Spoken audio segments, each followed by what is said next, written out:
Together we don't stand. There is power in our union. Now the lessons of the past were all learned with workers' blood and mistakes. Hello everyone, my name is Elizabeth Manns and I'd like to welcome you to the April 4th Coalition Show. This is the July 31st, 2023 edition of the show. It is the 464th show that we have done since the closing of the North Adams Regional Hospital, and the fourth one that we have done since the announcement of its possible reopening as a hospital. The April 4th Coalition's mission statement is: we are for workers' rights and collective bargaining rights and are against tax breaks for the rich corporations who ship our jobs overseas. We support all the articles of the Universal Declaration of Human Rights, but as is our custom, we put the emphasis on Article 23. Dick. Okay, Section 1. Everyone has the right to work, to free choice of employment, to just and favorable conditions of work, and protection against unemployment. Number 2. Everyone, without any discrimination, has the right to equal pay for equal work. Number 3. Everyone who works has the right to just and favorable remuneration, i.e. compensation, whatever form that takes, ensuring for himself or herself and his or her family an existence worthy of human dignity and supplemented, if necessary, by other means of social protection. Number 4, everyone has the right to form and join trade unions for the protection of her or his interests. And as our custom, we give a shout out and thank you to Michael Putnam, who is the program director for WMNB LP 107.1 for airing the audio portion of our shows on Fridays at 6 p.m. And to Dave Fabiano, Nicole Brown, and Joanne, who are the wonderful staff here at the Northern Berkshire Community Television Corporation, for helping us produce the show, and I believe we are shown on the public access channel. Yes. Which is supposedly 1301. And thank you, Susan, for joining us. Yes, I'm glad to be here. Yes, thank you, Susan. You are becoming a regular. That's great. Yeah, I hope to be. And we like that. Okay.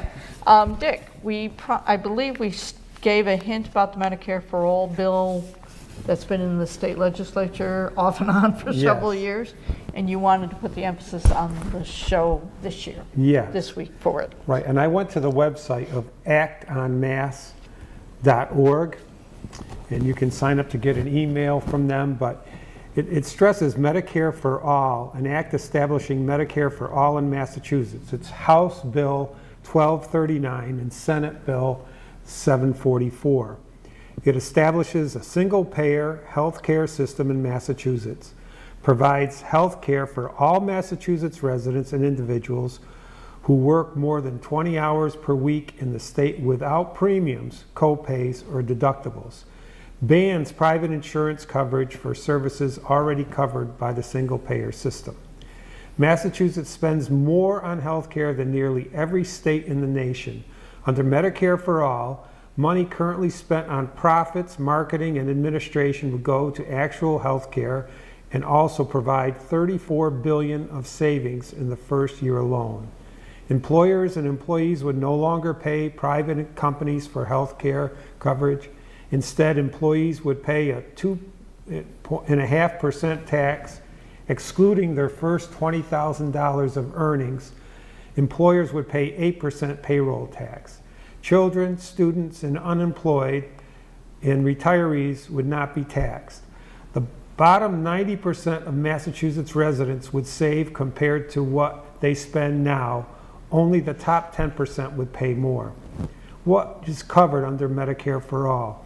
All health care services would be covered, including hospital care, outpatient care, reproductive care, including abortion, dental, and long-term care, from cradle to the grave. No premiums, no co-pays, or out-of-pocket costs. Every Massachusetts resident would be enrolled regardless of employment, citizenship status, age, or income.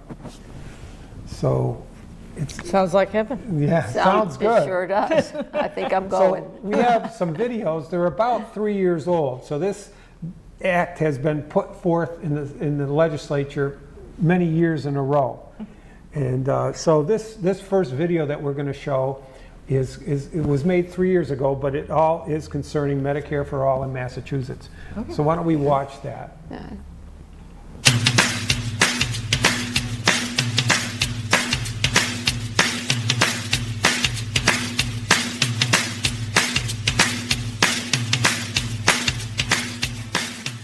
An act establishing Medicare for All in Massachusetts proposes a single-payer system for health care coverage in our Commonwealth.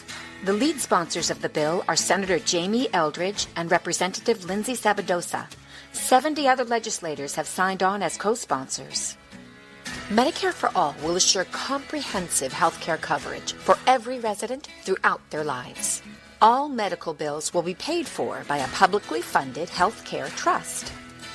The trust will be funded by an affordable payroll tax to replace premiums and other private spending. There will also be a tax on wealthier people with unearned income over $30,000. And public funding, such as Medicare and Medicaid, will also be included. Medicare for All will eliminate all other payments. No more premiums, deductibles, or copays.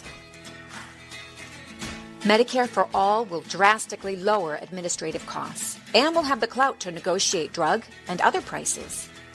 The trust will be managed by a board that includes advocates for labor, children, the elderly, and low-income people. Okay, this sounds good, but I have some questions. Will I be able to keep my doctor? Yes, you will, and there will be no more networks, tiers, or panels to limit your choice. Will this be a state takeover of healthcare? No, not at all. Providers will remain independent. They will simply be paid by the trust. Will this all cost me more? No, actually, almost everyone will pay less for more secure and comprehensive coverage.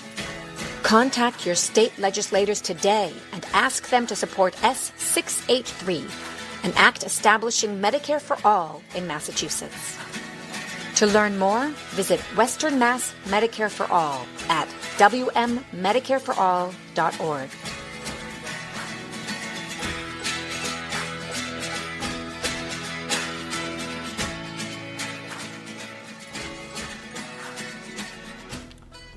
Cool.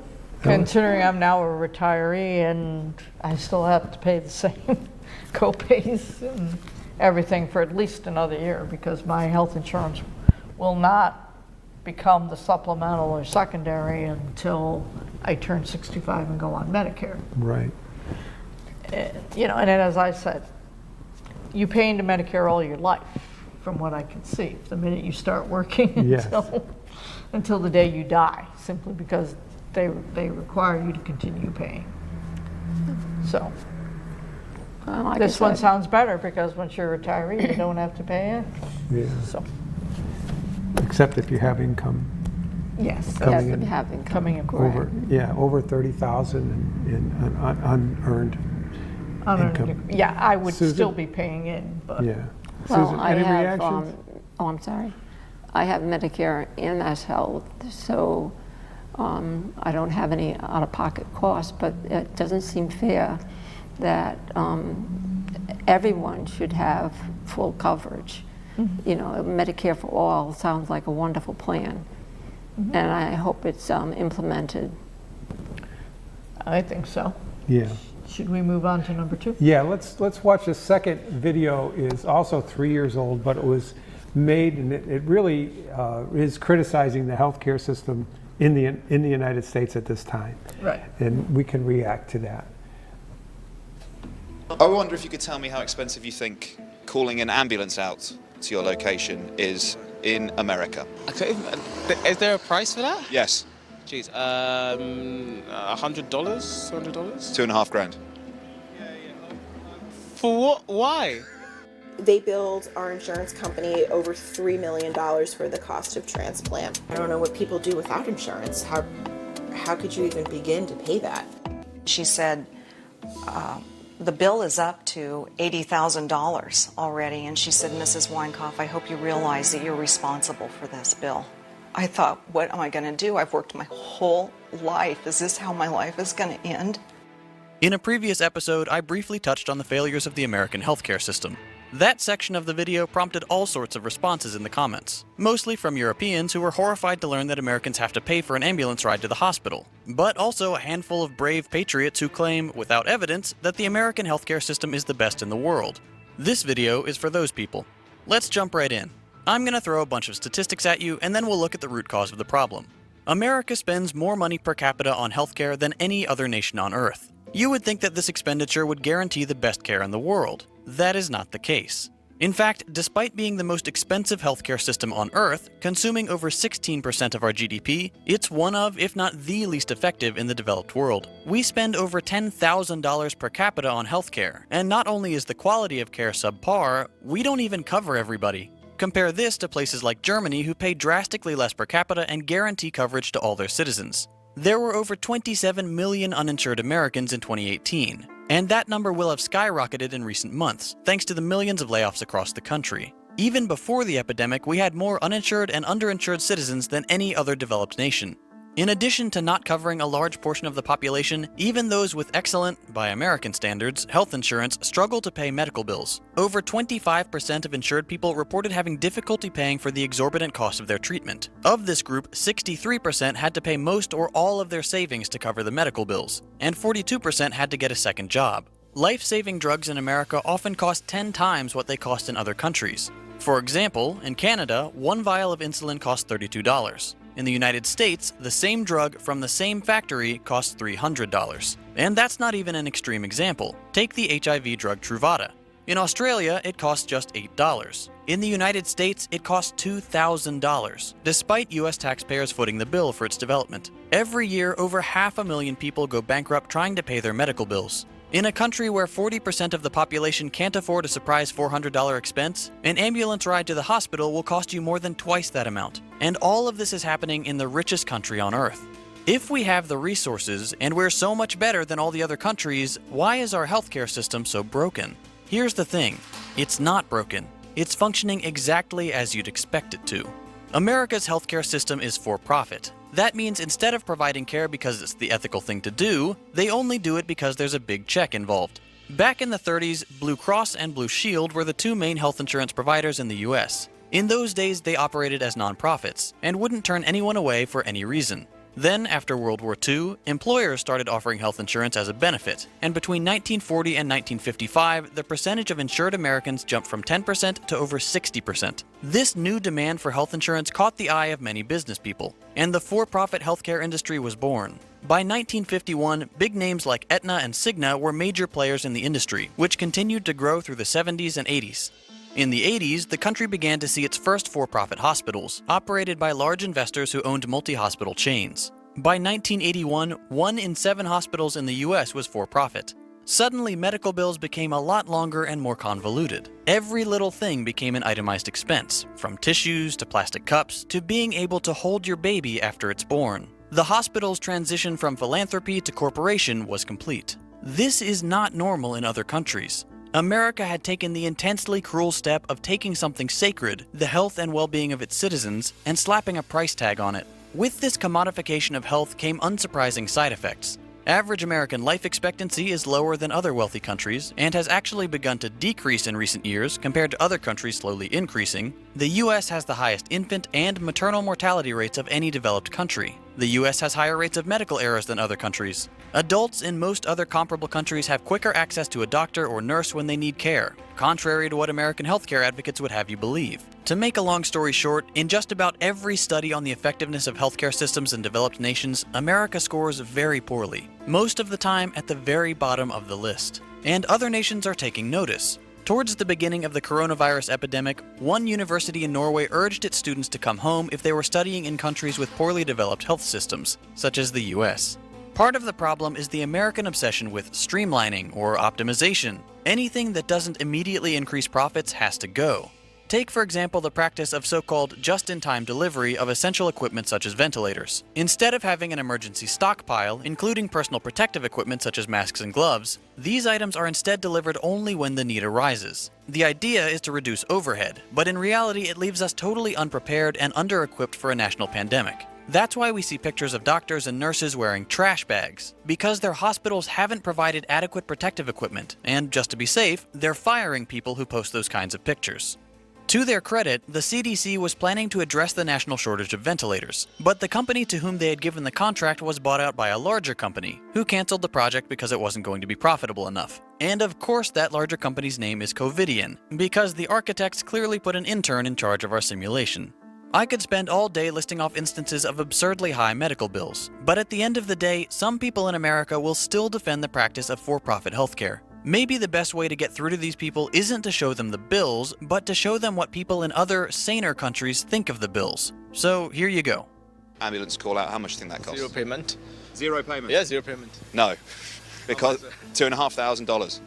For real? An inhaler.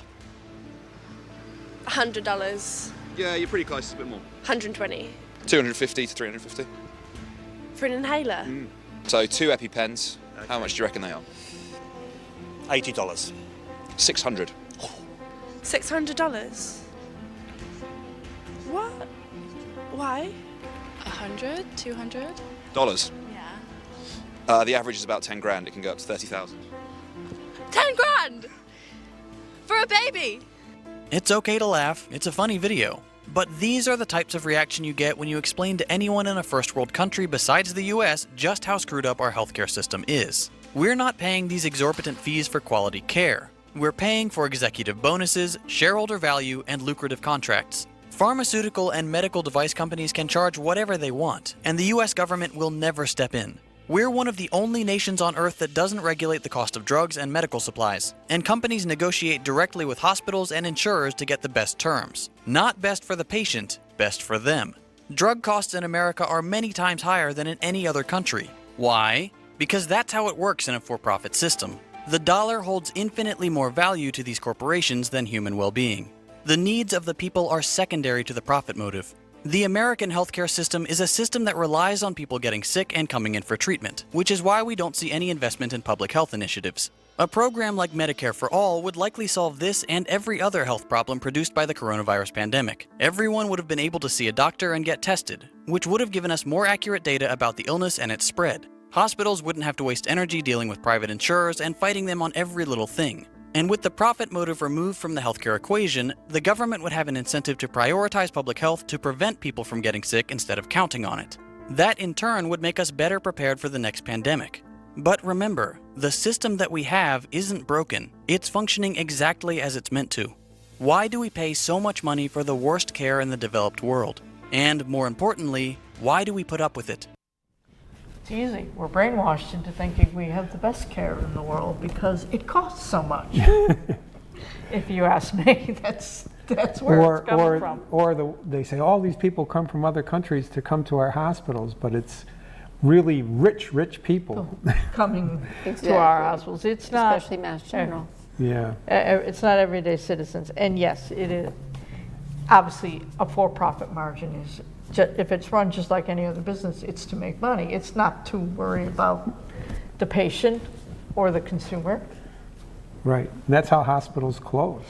You know, if it's not profitable, you got to close it. You got to close it. Or they try to think of ideas of raising money to keep the hospital open, Right. and they go out and make bad real estate investments and things like that, and end up in debt, and then they have to fold. And instead of asking the citizens to help them when they needed the help, I couldn't believe that. they probably didn't think the citizens could. What, Susan? You couldn't I believe the real couldn't estate? No, I couldn't believe that there weren't enough respirators. Yeah. When I was working, there were always enough respirators. And when I said, well, why? Why aren't there enough? Why aren't there a stockpile of these things? And in 1967, when I was working, there was no private companies. And I used to say, I don't know why they pay me. There was so much, employees.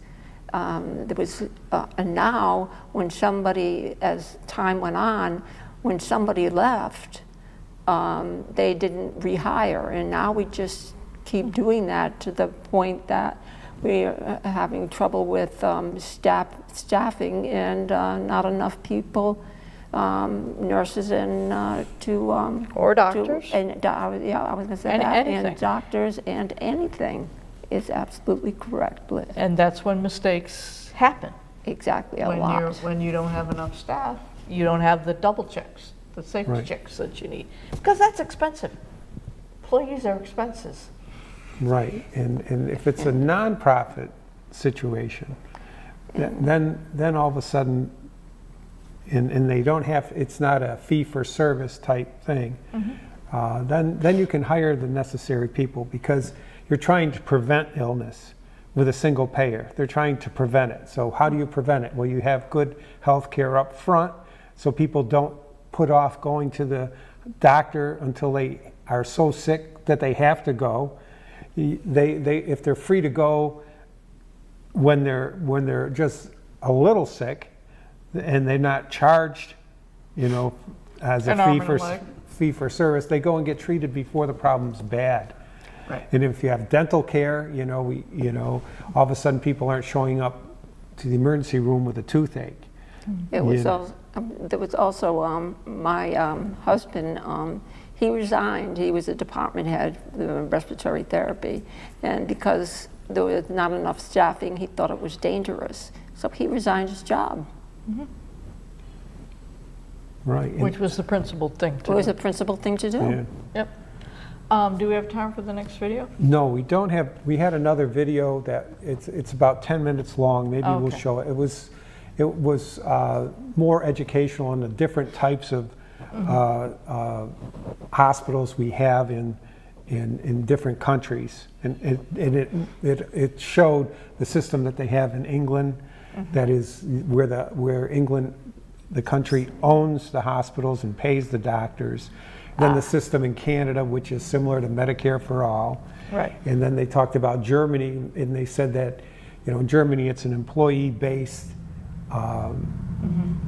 payment, but they guarantee coverage for all. But in that video, they say there's some people that fall through the cracks, but probably not as many as in this country. Probably not as many in this country. Well, on the other front, we can switch to letting the public know that BHS is having a community talk, I believe, Right. this Thursday. It was in iBerkshires and in the Berkshire Eagle. BHS sets community meeting on North Adams Regional Hospital reopening. Residents will have a chance to speak to the possibility of North Adams Regional Hospital reopening. Berkshire Health Systems has scheduled a community meeting at 6 p.m. on Thursday, August 3rd at Mass College of Liberal Arts, Church Street Center at 265 Church Street. That's the old synagogue. Yes, it is. Yes, it is. Health Systems officials will discuss its application for a critical access hospital designation that will allow the reopening of inpatient beds at its North Adams facility. This project is part of BHS's strategic plan to expand access to care and advance health and wellness for all across the region. The hospital closed in 2014, and it goes on. With the history and the background of it. Right. But we want to encourage you to go. If you don't go, we're going to, Dave Fabiano is going to go and set up, and we're going to videotape the entire event, and We'll air it for a few. it'll be aired later on. But if you can show up, please do, because if you have any questions, now's the time to get there, and the larger the community showing up, it says there's support for it. There's a reason to do this, as opposed to just sitting back and say, oh, finally. This is one of those times where you need to be an active citizen in order to accomplish a goal, because they are swimming against the tide with this idea of reopening. I do think that, they are affected by the fact that Southern Vermont Hospital is taking a chunk of their patients in North Berkshire. People are opting, rather than going to Pittsfield, I'm going to go to Bennington. Right. And I think that's maybe 10 minutes affecting closer. their bottom line, and Right. maybe opening up this hospital will help them. I know it'll be a tremendous benefit to the people of North Berkshire. Equal access to care, it's right in Article 21 of the Universal Declaration of Human Rights. Everyone has the right to equal access to public services in his or her country. And that's what we're seeking. People in South County and in Central Berkshire have a hospital, full-service hospital. We want a full-service hospital in North Berkshire. One of the reasons why I believe it's so important is other healthcare providers, doctors, nurses, midwives, Don't want to be here. will come here because they know they have the backup of a full-service hospital. They will, you know, it will draw people to our community, and it will And by employ more extension, people too. It will, and by extension, it will increase the desirability for businesses to come here. Exactly. Because they also want to know that there is quality health care in the area, so there's, you know, for their employees, why bring them here?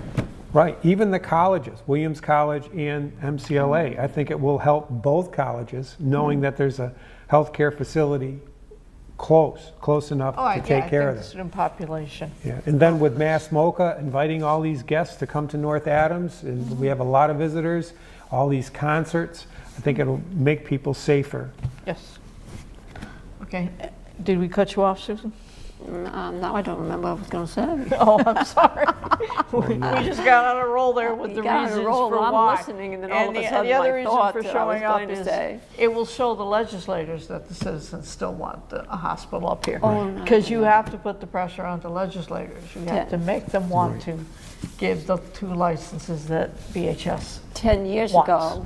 ago, we should have shown support, and now it's even more critical that everyone comes out, because they're saying, hey, we're going to give you 25 critical care beds. I mean, come on, everybody. Let's get out there. I know I'm going, and I've told all my friends. So please show your support. Right, it's time to get off the couch, Yep. out of the chair. And into the streets. Yeah, get on your feet and into the street, and walk right down to the Church Street Center and participate. Listen, that's what I'm going for. I don't think they need to be told anything. I think they want to tell us what their plans are. Right, they want to You don't have to make a huge speech. You can just listen to what they have to say. Right, that'll And prove then if- the interest. And then if you're inspired after that, you have questions or whatever that you want to bring up, then you can bring them up. But it's important to listen and hear what they have to say. I think this is the first public meeting that I can remember in a long time. Oh, yeah. The last time I think I went to a public meeting by BHS, it was just after they opened up some parts of the old hospital for wellness centers. For wellness, right. No inpatient beds. Inpatient beds, That was terrible. Well, and you know, and I've wellness gone to only some. works if you have the backup for Right. it. They didn't shut down, take all the beds out of BHS or Fairview. Out of Fairview, That wasn't the goal. It was, they were doing the best they could without inpatient beds. Beds, correct. But we need the inpatient beds, so We do. power to the people. You can Right. say that. Universal health care Power for for all. We want health care, not Yes, health yes. insurance. And everyone in, nobody out, no one left behind. Everybody in the healthcare system. would be great, and we'll we'll see all it. be healthier. Exactly. And we'll see you next week. We'll see you. Power to the people. Power to the people. There's power in a factory, power in the land, power in the hand of the worker.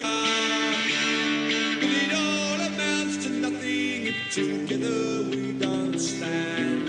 There is power in our union. Now the lessons of the past were all learned with workers' blood. Mistakes of the bosses we must pay for. From the cities and the farmlands to trenches full of mud. War's always been the bosses'